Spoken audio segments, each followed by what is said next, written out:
Calculer une longueur avec le cosinus. On souhaite calculer la longueur ES dans le triangle ENS rectangle en N ci-contre. Tout d'abord, on sait que ENS est un triangle rectangle en N.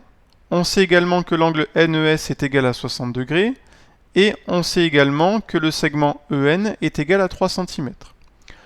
On commence donc par dire dans la rédaction de ce genre d'exercice tout ce que l'on connaît, et notamment les informations importantes que l'on peut lire sur l'énoncé ou bien sur la figure. Et notamment le fait que nous avons un triangle rectangle, ce qui permet de justifier l'utilisation du cosinus. On va donc s'intéresser, nous, au cosinus de l'angle que l'on connaît, c'est-à-dire de l'angle NES qui mesure 60 degrés. Le cosinus de cet angle-là, c'est le résultat de la division entre la longueur du côté adjacent sur la longueur de l'hypoténuse. L'hypoténuse ici, c'est le segment ES marqué en jaune. Et le côté adjacent, c'est le côté NE marqué en orange. On remplace ensuite par les données que l'on connaît.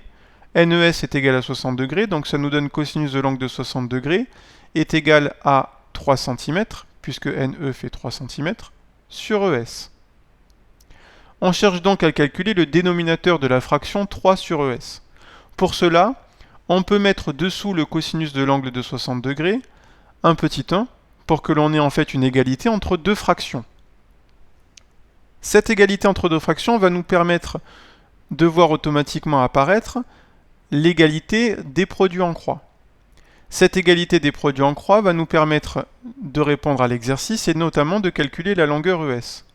En effet, cosinus de 60 degrés multiplié par ES est égal à 3 multiplié par 1 d'après l'égalité des produits en croix. On en déduit donc que ES est égal à 3 multiplié par 1 divisé par cosinus de 60 degrés. Ce qui nous donne à la calculatrice ES est égal à 6 cm.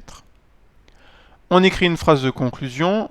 On a donc le côté ES mesure 6 cm.